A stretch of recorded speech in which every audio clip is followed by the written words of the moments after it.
Hey guys, Beyond Links here. This is my second channel. If you guys are just watching this video for the first time, I do have a first channel.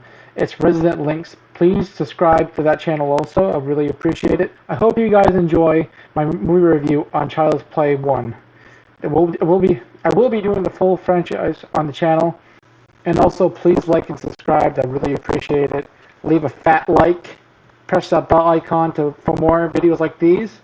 Now let's get started with the video. Hope you guys enjoy. This review will be what I liked and didn't like about the movie. I really enjoyed the music, especially in the beginning and the end of the movie. It brings back memories. It's an iconic song that should have been in every one of the movies after this one. The acting from Brad Dourif is great. You really believe that he's actually dying in the beginning of the movie. Brad Dourif's a great actor as it is, so anything that he's in makes it even better. When Mike Norris and Charles Lee Ray are in the toy store together, Charles gets shot by Mike, and now after Charles gets shot by Mike, Charles has to find the kind of thing to put his soul into. So guess what he finds? He finds the good guy doll. This is the first time you hear the iconic chant. I really like the visuals of the scene. The lightning coming down from the store, and the glass breaking from the ceiling. I really like the little kid in this, Alex Vincent. I like how he stumbled over his words. It was really cute, and he does improve in the second movie. I really like that Chucky really doesn't talk in a lot of the film to make you think that Andy's doing all of these awful things. In a lot of the film, all you see is a hand until the halfway mark. So you think, oh, maybe it's Chucky or maybe it's Andy. Who knows?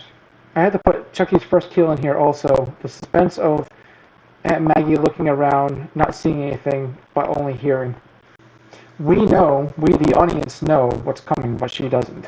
When she puts her guard down, that's when you know something's going to happen.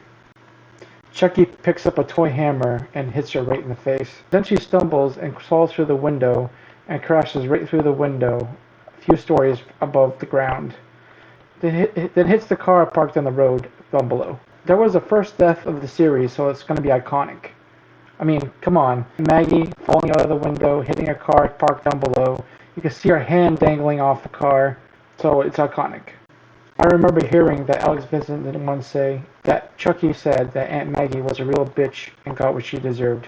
I thought that was funny because Alex Vincent's mom was actually on set that day, and he didn't want to cuss in front of his mom. I also thought that Catherine Hicks did a really good job as the concerned mom. I also like the little detail that Chucky knew that Karen was still listening from the door because he could see her shadow. So instead of talking, he just says, "I like to be hugged," and Andy hugs him and he closes his eyes. I like that little detail also. Here we have the second kill. Maybe it's not as good as the first, but it's still a good kill. Chucky turns the stove on, Eddie shoots at it, and blows up the whole entire building. I also heard that was an actual building they blew up because it was condemned. Then after Andy gets taken away to a facility, and we got our third kill of the movie. The psychologist that takes Andy and tries to put a syringe in him ends up getting the back of his leg sliced. So the psychologist can't walk or anything because of that. Then Chucky puts some kind of band around the psychologist's head and pulls something, and it conducts electricity and fries the psychologist. I also like when Karen finds the batteries in the box and feels anxious because Chucky has been talking without them. Now she has to check at the back of Chucky. Then we get a jump scare because she finds out that Chucky doesn't have batteries. When Karen finds out that Chucky doesn't have batteries, Chucky turns his head and says, "Wanna play?" really loudly. Karen goes off on Chucky and threatens to burn him, and we finally get it. Chucky comes alive in her hands. He starts trying to beat her up and says, "You stupid bitch." I'm not going to say the rest because I would probably get blocked off YouTube. The first time you see Chucky strangle someone in the movie is Detective Mike Norris while he's driving, and Chucky tries to stab him through the seat. Mike shoots Chucky through the chest, and you find out later that Chucky is turning human. That's why it hurts. Chucky finds out that he has to transfer his soul into the first person he told his secret to. Then we have the fourth kill of the movie, when Chucky's holding the voodoo doll in his hands to kill his mentor. He breaks his arm and his leg and stabs him through the chest. I really like that Chucky looks more and more human as the movie goes on.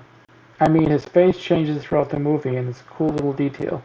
Chucky makes his way back to the house for the ending, and this woman says, "Ugly doll." ugly doll. Fuck you. Then Chucky says, "Fuck you," and that makes me laugh every single time. Chucky starts his chant on Andy, but Karen stops him just in time, so he can't complete the ritual. We can't forget the line, "This is the end, friend." This is the end, friend. When Chucky gets burnt alive. Even though Chucky is burnt alive, he still comes after Andy, even after he gets his head and limbs shot off. Then we have the final scene where Chucky dies for the first time. In this film, he gets shot in the heart. That's how he dies. The final scene of the movie is we see Andy staring at Chucky when it goes to freeze frame. Fun fact, when Chucky was getting burnt alive in the movie, Brad Dourif was actually yelling at a studio, and his daughter was watching the whole entire time, and she got freaked out and she ran out of the room. That kid was Fiona Dourif. She ended up being in the movie 6 movies in, and a TV series. Okay, now is the time that I tell you my mixed thoughts on this movie. When Maggie's killed, why doesn't cops try to contact Karen? She didn't know anything until she came home and seen the crime scene. Also, the next day, same complaint. You would think the school would have tried calling Karen because Andy never showed up, or at least called the police or something.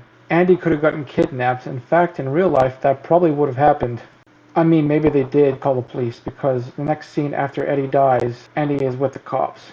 I also noticed when Chucky was trying to kill Mike, you can see someone lifting Chucky up. You can see his legs. I mean, it was the 80s, but you would think somebody would have caught that. Okay, we are close to the end now. Now it's just the dislikes. When Chucky gets off the elevator, he's heading straight for Andy's house. Then why is it the next time we see Chucky, he's coming through the fireplace? Also, if you look closely, you can see someone is playing Chucky again. But I understand that part. It was the 80s after all. One last thing is when Chucky says the line, "I have a date with a 6-year-old boy." That doesn't hold up, and it probably didn't back then either. I hope you guys enjoyed this review on the first Child's Play movie. I have more to come in the near future. Please don't forget to like, comment, subscribe to Beyond Links for more videos like these. Thank you.